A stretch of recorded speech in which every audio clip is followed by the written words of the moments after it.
विष्णु एकादशी गीता तुलसी विप्रधे नवः असारे दुर्ग संसारे षटपदी मुक्तिदायिनी। भक्तजनों, आप सभी को कार्तिक मास के कृष्ण पक्ष की रमा एकादशी रंभा एकादशी की बहुत बहुत शुभकामनाएं एवं बधाइयाँ। भगवान श्री लक्ष्मी नारायण जी का तथा भगवान श्री कृष्ण का भरपूर आशीर्वाद आप सभी के जीवन पर निरंतर बना रहे। कार्तिक मास के कृष्ण पक्ष की रमा एकादशी रंभा एकादशी तिथि का प्रारंभ 8 नवंबर 2023 बुधवार के दिन सुबह 8:24 से हो जाएगा, जो कि 9 नवंबर 2023 गुरुवार की सुबह 10:42 पर एकादशी तिथि समाप्त हो जाएगी। इस प्रकार जो उदय व्यापिनी मध्याह्न व्यापिनी द्वादशी युक्त शुद्ध जो एकादशी रहेगी वह 9 नवंबर 2023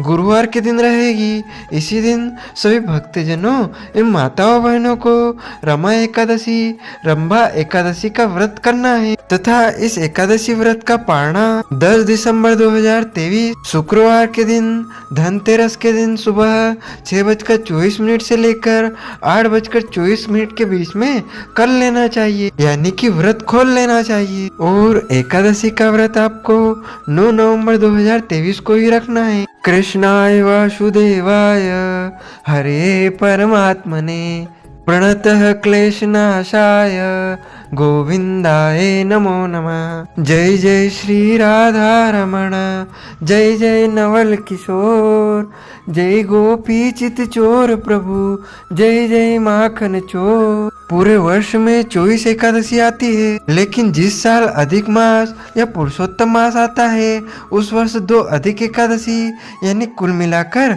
26 एकादशी हो जाती है। प्रत्येक महीने में 2 बार एकादशी आती है, एक कृष्ण पक्ष में दूसरी शुक्ल पक्ष में। दोनों ही एकादशियों का भिन्न भिन्न महत्व हमारे धर्म ग्रंथों तथा पुराणों में बताया गया है। एकादशी का व्रत भगवान श्री लक्ष्मी नारायण जी का परम प्रिय व्रत है। एकादशी का व्रत करने से मनुष्य के कई जन्मों के पाप जड़ से नष्ट हो जाते हैं तथा उनके पुण्यों का उदय होता है। जब मनुष्य के जन्म जन्मांतर के पाप नष्ट हो जाते हैं तभी उन्हें सांसारिक एवं भौतिक सुखों की प्राप्ति होती है। जो भक्त एकादशी का व्रत करते हैं उन्हें 10वीं से लेकर द्वादशी तिथि तक कुछ महत्वपूर्ण नियमों का पालन अनिवार्य रूप से करना चाहिए। 10वीं के दिन एक समय शुद्ध एवं सात्विक भोजन करें। इस दिन चावल, शहद, लहसुन, प्याज, मांस, मदिरा, कटहल की सब्जी, मसूर की दाल का उपयोग आपको बिल्कुल नहीं करना चाहिए। 10वीं के दिन पराया अन्न अर्थात दूसरे के घर का भोजन बिल्कुल भी नहीं करना चाहिए। ब्रह्मचर्य का पालन करना चाहिए। एकादशी के दिन सुबह ब्रह्म मुहूर्त में उठकर स्नान करके पूजा अर्चना करके एकादशी व्रत का संकल्प धारण करें। उसके बाद भगवान सूर्य नारायण को अर्घ्य दे। फिर माता पिता को प्रणाम करके सास ससुर गुरुजन को प्रणाम करके एकादशी व्रत आरंभ करें। बोलिए श्री लक्ष्मी नारायण भगवान की जय, श्री कृष्ण चंद्र भगवान की जय, मोर मुकुट वंशी वाले की जय, गिरिराज धरण की जय, लाडले लाल की जय, श्री श्याम सुंदर यमुने महारानी की जय, जगत गुरु श्री वल्लभाधीश की जय, श्री गोसाई जी परम दयाल की जय, श्री गुरुदेव की जय, लाडले लाल की जय, आज के आनंद की जय। धर्मराज युधिष्ठिर कहने लगे, हे भगवान, कार्तिक कृष्ण एकादशी का क्या नाम है, इसकी विधि क्या है, इसके करने से क्या फल मिलता है, सो आप विस्तार पूर्वक बताइए। भगवान श्री कृष्ण बोले कि कार्तिक कृष्ण पक्ष की एकादशी का नाम रमा है। यह बड़े बड़े पापों का नाश करने वाली है। इसका महात्म्य मैं तुमसे कहता हूँ, ध्यान पूर्वक सुनो। हे राजन, प्राचीन काल में मुचुकुंद नाम का एक राजा था। उसकी इंद्र के साथ मित्रता थी और साथ ही यम, कुबेर, वरुण और विभीषण भी उसके मित्र थे। यह राजा बड़ा धर्मात्मा, विष्णु भक्त और न्याय के साथ राज करता था। उस राजा की एक कन्या थी जिसका नाम चंद्रभागा था। उस कन्या का विवाह चंद्रसेन के पुत्र शोभन के साथ हुआ था। एक समय वह शोभन ससुराल आया। उन्हीं दिनों जल्दी ही पुण्यदायिनी एकादशी रमा भी आने वाली थी। जब व्रत का दिन समीप आ गया तो चंद्रभागा के मन में अत्यंत सोच उत्पन्न हुआ कि मेरे पति अत्यंत दुर्बल है और मेरे पिता की आज्ञा अति कठोर है। दसवीं को राजा ने ढोल बजाकर सारे राज्य में घोषणा करवा दी कि एकादशी को भोजन नहीं करना चाहिए। ढोल की घोषणा सुनते ही शोभन को अत्यंत चिंता हुई। वो अपनी पत्नी से कहा कि हे प्रिय, अब क्या करना चाहिए? मैं किसी प्रकार भी भूख सहन नहीं कर सकूंगा। ऐसा उपाय बतलाओ कि जिससे मेरे प्राण बच सके, अन्यथा मेरे प्राण अवश्य चले जाएंगे। चंद्रभागा कहने लगे कि हे स्वामी, मेरे पिता के राज में एकादशी के दिन कोई भी भोजन नहीं करता। हाथी, घोड़ा, ऊंट, बिल्ली, गो आदि भी तृण, अन्न, जल आदि ग्रहण नहीं कर सकते। फिर मनुष्य का तो कहना ही क्या। यदि आप भोजन करना चाहते हैं तो किसी दूसरे स्थान पर चले जाइए, क्योंकि यदि आप यहीं रहना चाहते हैं तो आपको अवश्य व्रत करना पड़ेगा। ऐसा सुनकर शोभन कहने लगा कि हे प्रिय, मैं अवश्य व्रत करूँगा। जो भाग्य में होगा वह देखा जाएगा। इस प्रकार से विचार कर शोभन ने व्रत रख लिया और वह भूख व प्यास से अत्यंत पीड़ित होने लगा। जब सूर्य नारायण अस्त हो गए और रात्रि को जागरण का समय आया, जो वैष्णवों को अत्यंत हर्ष देने वाला था, परंतु शोभन के लिए अत्यंत दुखदायी हुआ। प्रातःकाल होते शोभन के प्राण निकल गए।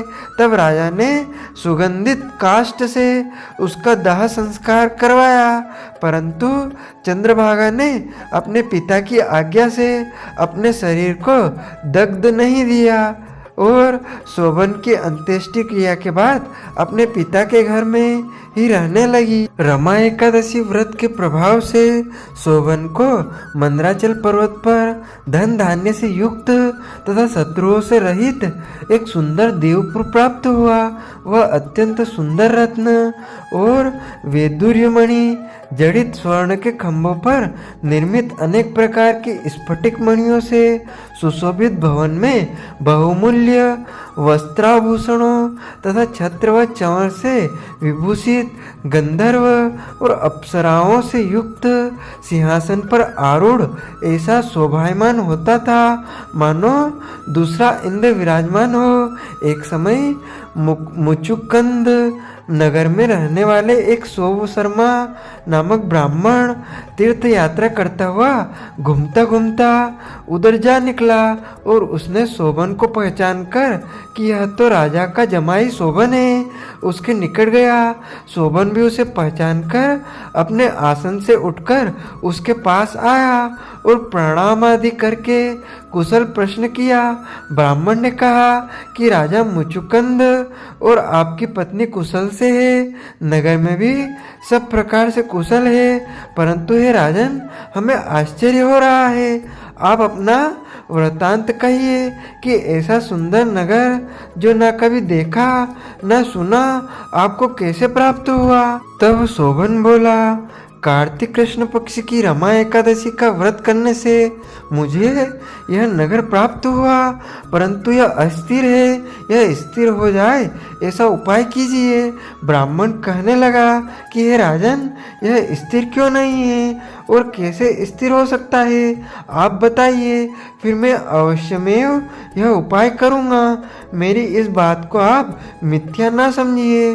शोभन ने कहा कि मैंने इस व्रत को श्रद्धा रहित होकर किया है, अतः यह सब कुछ अस्थिर है।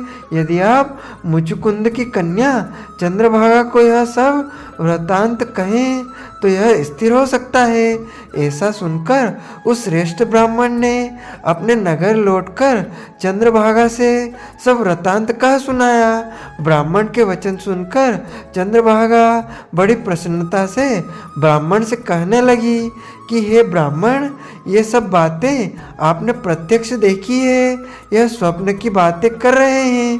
ब्राह्मण कहने लगा कि हे पुत्री, मैंने महावन में तुम्हारे पति को प्रत्यक्ष देखा है, साथ ही किसी से विजय ना हो ऐसा देवताओं के नगर के समान उनका नगर भी देखा है। उन्होंने यह भी कहा कि यह स्थिर नहीं है, जिस प्रकार वह स्थिर रह सके सो उपाय करना चाहिए। चंद्रभागा कहने लगी, हे विप्र, तुम मुझे वहाँ ले चलो, मुझे पतिदेव के दर्शन की तीव्र लालसा है। मैं अपने किए हुए पुण्य से उस नगर को स्थिर बना दूंगी। आप ऐसा कार्य कीजिए जिससे उनका हमारा सहयोग हो, क्योंकि वियोगी को मिला देना महान पुण्य है। सोम शर्मा यह बात सुनकर चंद्रभागा को लेकर मंदराचल पर्वत के समीप वामदेव ऋषि के आश्रम पर गया। वामदेव जी ने सारी बात सुनकर वेद मंत्रों के उच्चारण से चंद्रभागा का अभिषेक कर दिया। तब ऋषि के मंत्र के प्रभाव और एकादशी के व्रत से चंद्रभागा का शरीर दिव्य हो गया और वह दिव्य गति को प्राप्त हुई। इसके बाद बड़ी प्रसन्नता के साथ अपने पति के निकट गई। अपनी प्रिय पत्नी को आते देखकर शोभन अति प्रसन्न हुआ और उसे बुलाकर अपनी बाई तरफ बिठा लिया। चंद्रभागा कहने लगी कि हे प्राणनाथ, आप मेरे पुण्य को ग्रहण कीजिए। अपने पिता के घर में जब मैं 8 वर्ष की थी तब से विधिपूर्वक एकादशी के व्रत को श्रद्धापूर्वक करती आ रही हूँ। उस पुण्य के प्रताप से आपका यह नगर स्थिर हो जाएगा तथा समस्त कर्मों से युक्त होकर प्रलय के अंत तक रहेगा। इस प्रकार चंद्रभागा ने दिव्य आभूषणों और वस्त्रों से सुसज्जित होकर अपने पति के साथ आनंद पूर्वक रहने लगी। हे राजन, यह मैंने आपको रमा एकादशी का महात्म कहा है। जो मनुष्य इस व्रत को करते हैं या इस कथा को सुनते हैं उनके ब्रह्म इत्यादि समस्त पाप नष्ट हो जाते हैं। कृष्ण पक्ष और शुक्ल पक्ष दोनों की एकादशियाँ समान हैं, इनमें कोई भेदभाव नहीं है, दोनों समान फल देती है। जो मनुष्य इस महात्मा को पढ़ते हैं अथवा सुनते हैं वे समस्त पापों से छूटकर विष्णु लोक को प्राप्त होता है। बोले श्री लक्ष्मी नारायण भगवान की जय, श्री कृष्ण चंद्र भगवान की जय। अच्युतम केशवम राम नारायणम श्री कृष्ण दामोदरम वासुदेवम भजे, श्रीधरम माधवम गोपिका वल्लभम, श्री जानकी नायकम श्री राम चंद्रम भजे। जानकी मनोहरम सर्वलोक नायकम, श्री शंकरादि सेवितम पुण्य नाम कीर्तनम, श्री राम राम राम राम राम नाम तायकम, रामा कृष्ण वासुदेवम भक्ति मुक्तिदायकम, रामा कृष्ण वासुदेवम भक्ति मुक्तिदायकम। तो मित्रों, हमारे इस ज्ञानवर्धक वीडियो को अब अधिक से अधिक शेयर कीजिएगा, लाइक कीजिएगा तथा कमेंट में प्रभु का नाम अवश्य लीजिएगा। तथा अभी तक आपने सब्सक्राइब नहीं किया है तो इसी प्रकार पुण्यमय ज्ञानमय कथा या फिर व्रत नियम जानने के लिए आप हमारे चैनल को सब्सक्राइब अवश्य कर लीजिएगा। आपको और आपके पूरे परिवार को सादर जय श्री कृष्ण, सादर धन्यवाद।